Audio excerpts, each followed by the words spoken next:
നമസ്കാരം. Raf talk ഫുട്ബോളിലേക്ക് ഏവർക്കും സ്വാഗതം. ഒടുവിൽ കിലിയൻ എംബാപ്പെ ആ കാര്യം തുറന്നു പറയുകയാണ്. അദ്ദേഹത്തിനെതിരെയുള്ള ബലാത്സംഗ ആരോപണ കേസിൽ അദ്ദേഹം നിശബ്ദത വെടിയുന്നു, കാര്യങ്ങൾ തുറന്നു പറയുന്നു. സ്വീഡനിൽ വെച്ച് എംബാപ്പെ ഒരു ബലാത്സംഗ കേസിൽ പെട്ടു എന്നുള്ള വാർത്ത നമ്മൾ നേരത്തെ കേട്ടതാണ്. അദ്ദേഹം അതിൽ സസ്പെക്റ്റ് ചെയ്യപ്പെടുന്നു, അദ്ദേഹത്തെ റീസണബിളി സസ്പെക്റ്റ് ചെയ്യപ്പെടുന്നു എന്ന് പറഞ്ഞുകൊണ്ടാണ് സ്വീഡിഷ് മാധ്യമങ്ങൾ ആ വാർത്ത പുറത്തുവിട്ടിട്ടുണ്ടായിരുന്നത്. ഇപ്പോൾ അതിനെക്കുറിച്ച് എംബാപ്പെ കാര്യങ്ങൾ തുറന്നു പറയുകയാണ്. അദ്ദേഹം കഴിഞ്ഞ ദിവസം ഒരു ഇൻ്റർവ്യൂ കൊടുത്തിട്ടുണ്ടായിരുന്നു. ചാനൽ പ്ലസ് അദ്ദേഹത്തിന് ഇൻ്റർവ്യൂ റിപ്പോർട്ട് ചെയ്തിട്ടുണ്ട്. RMC സ്പോർട്ട് അവർ ഉദ്ധരിച്ചുകൊണ്ട് അത് റിപ്പോർട്ട് ചെയ്യുന്നു. അതിൽ എംബാപ്പെ പറയുന്നു, ഈ വാർത്ത കേട്ടപ്പോൾ ഞാൻ ശരിക്കും സർപ്രൈസ്ഡ് ആയിപ്പോയി. കാരണം ഇത്തരത്തിലുള്ള കാര്യങ്ങൾ സംഭവിക്കാവുന്നതാണ്. ഇത് വരുന്നത് നമ്മളാരും കാണില്ല, ഇങ്ങനെ വാർത്തകൾ പടച്ചു വിടുന്നത്. എനിക്കിതുവരെ ഒന്നും വന്നിട്ടൊന്നുമില്ല, സമൺസ് ഒന്നും വന്നിട്ടില്ല. എല്ലാവരെയും പോലെ ഞാനും ഈ വാർത്ത വായിച്ചു. സ്വീഡിഷ് ഗവൺമെൻറ് എന്നോട് ഇതുമായി ബന്ധപ്പെട്ടൊന്നും പറഞ്ഞിട്ടുമില്ല, ഞാനിതിൽ കൺസേൺഡുമല്ല. തീർച്ചയായിട്ടും ഇതൊന്നും എന്നെ ബാധിക്കില്ല, ഞാൻ ഒരിക്കലും ഇതിൽ കൺസേൺഡ് അല്ല. ഒരുപാട് ശബ്ദകോലാഹലങ്ങൾ ഇങ്ങനെ പുറകെ നടക്കുന്നുണ്ട്. എനിക്കെപ്പോഴും ഒരേ ഇൻറ്റൻഷനാണ്, അതായത് എൻ്റെ ജോലിയിൽ കോൺസെൻട്രേറ്റ് ചെയ്യുക, മുന്നോട്ട് പോവുക. അതെങ്ങനെ എൻ്റെ ചെയ്യും എന്നുള്ളത് കാത്തിരുന്ന് കാണുക.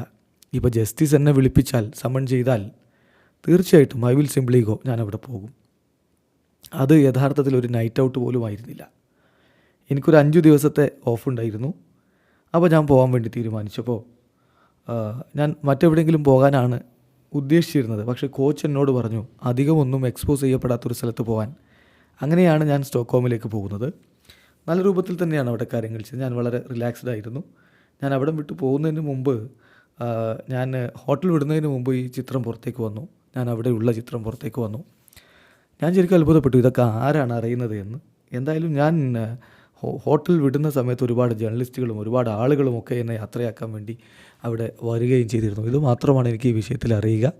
ബാക്കിയെല്ലാം എന്തായാലും എന്നെ സംബന്ധിച്ചിടത്തോളം ഒരു അറിവുമില്ലാത്ത കാര്യമാണ്. അതുകൊണ്ട് തന്നെ ഈ വിഷയത്തിൽ ഞാൻ ഒട്ടും കൺസേൺഡ് അല്ല എന്നാണ് ഇപ്പോൾ കിലിയൻ എംബാപ്പെ പറയുന്നത്. ഈ വിഷയത്തിൽ എംബാപ്പയെ സപ്പോർട്ട് ചെയ്തുകൊണ്ട് തന്നെയാണ് മാഡ്രിഡിൻ്റെ ഭാഗത്ത് നിന്നുള്ള നീക്കങ്ങളുണ്ടായത്. എല്ലാ അർത്ഥത്തിലും എംബാപ്പയെ സപ്പോർട്ട് ചെയ്യുന്നു എന്ന് തന്നെ അവർ പറയുകയുണ്ടായി. ഇപ്പോൾ ഇതുമായി ബന്ധപ്പെട്ടുകൊണ്ട് AFP റിപ്പോർട്ട് ചെയ്യുന്നൊരു കാര്യം, ഇതൊരു biggest fake in the history of sport എന്ന രൂപത്തിലാണെന്നാണ്.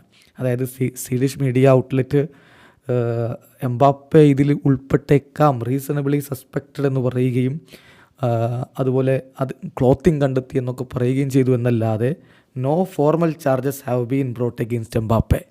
എംബാപ്പയ്ക്ക് നേരെ ഒരു തരത്തിലുള്ള കുറ്റവും ചാർത്തപ്പെട്ടിട്ടില്ല. വീഡിയോ അവസാനിക്കുന്ന. ഫുട്ബോൾ ലോകത്തെ കൂടുതൽ വിശേഷങ്ങളുമായി റാഫ് ടോക്സ് വീണ്ടും എത്താം.